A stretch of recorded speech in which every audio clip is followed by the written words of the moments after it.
This is my Blendjet. It is my one and only blender. It replaced my shaker bottle and I use it every single day. I've charged it twice now through the USB-C port, and in this video I just want to walk you through the good and the bad with it so that you can see how I use it and how you could use it too. I do the same thing every day. I don't get crazy with the recipes, but I want to show you. So on the back side, there is a measuring scale right here. So I always put 8 ounces of milk. So I have some brand new milk here from Trader Joe's, non-dairy. Toss that there, and I'm going to put 8 ounces of milk in here. So you can see I just pour it in right there. 8 ounces of milk, super easy. This is not an instructional video on the recipe, but I'm just trying to show you what fits. Then I put in 1 scoop of my isopure powder. I'm going to throw half a banana and some almond granola. This is a pretty big banana. As you can see, it is taller actually than the glass here. So I can typically fit 1/3 or half of a banana. If you have small bananas, you can fit the whole thing. You can see we'll just drop that right in, and then we'll grab some granola and toss it in. Now the cool part about this blender, one, you can take everything as it is and just take it to your location. So sometimes I take it to work like this or the gym, and then you just put the cap on top and turn it on, and it lasts for about 20 blends on a charge. I don't actually know how long it takes to charge, but it is maybe a couple of hours. That is the first time that's happened, and hopefully the last. But as you can see here, just screw it on. We can flip it over. It's a nice tight seal. I'm not worried about it spilling in my car. And then all you do is you turn it on. Now I have mine locked, so I'm going to unlock it right here, and I'll show you why we do that in a second. And when I hit this button, it'll go into an automatic mode. It also has a pulse mode, but I just use this mode here. And as you can see, it's actually not super loud in terms of the motor. It's just loud because it's crunching the almond granola in there. But it's going through all that right now. You have a bite of my banana. And it's done. So now what you do is you open it up. It's got that tight seal. And there we go. I have my protein shake. Now, I could do it a second time, or I could pulse it. But since I'm ready to drink it, I'm just going to hold the button here. And it locks. And the lock is very important because you drink out of this. This is your mug, it's your cup. And if I hit the button here, it's not going to accidentally start blending and shoot my entire protein shake up into the ceiling and all over the counter, which is great. And then you just drink out of it. And it makes a nice smooth shake. To show you that, I'm going to grab a clear cup here. And you can see exactly how it blended. So keep in mind, we had our almond granola in here. We had a banana. We had protein powder, milk. There you go. It's blended. It takes about 20 seconds to actually blend, maybe 15. Then you also have a pulse mode. So I've done strawberries in here. I've done bananas in here. I've done milk. I've actually done yogurt. So like the non-flavored or vanilla Greek yogurt from Trader Joe's. Can do a good amount of protein powder. So you can do 2 scoops if you want. Granola, I put cashews in here. You could probably put pieces of apple. The pulse mode works really well.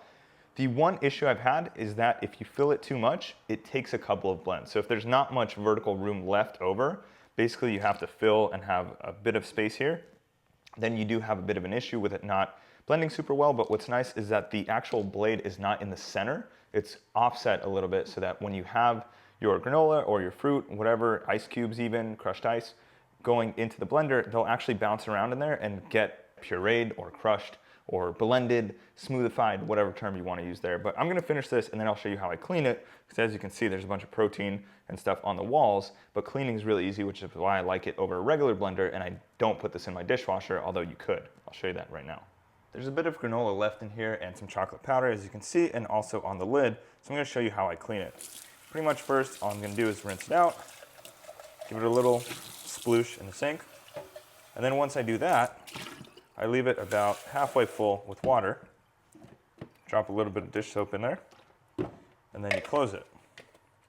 Once you close it with the lid, we're going to unlock it. So I hold the button here. You can see the purple circle goes away. And then I'm going to set it to essentially blend with soap in it. You could do this with a regular sized blender as well.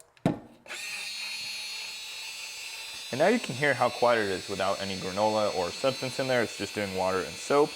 And it's quiet enough to actually use in public. It's not that bad. I can still have a conversation with people. I don't feel bad if I'm talking to my roommate and blending at the same time here. And then you'll see that once it's done in about 5 seconds here, I'll be able to just rinse it out, unlock, and we'll be good to go. So I give it a nice little shake. Got our soap there, and now I can clear the actual container. And it doesn't taste soapy or anything after this, so don't worry about that, as long as you don't let it sit with the soap. And now you can see that the walls are perfectly clean. So there we go. That's how easy it is to clean it. Now, my only gripe is that this lid here usually holds some chocolate protein powder or granola in here. So what I can do is I can remove this lip, but it's kind of hard to get to if you don't have long fingernails. So you can see I got to it with my finger. I can remove the ring, and now we can see that there's some chocolate powder, some juiciness under there. So I'm just going to rinse that out.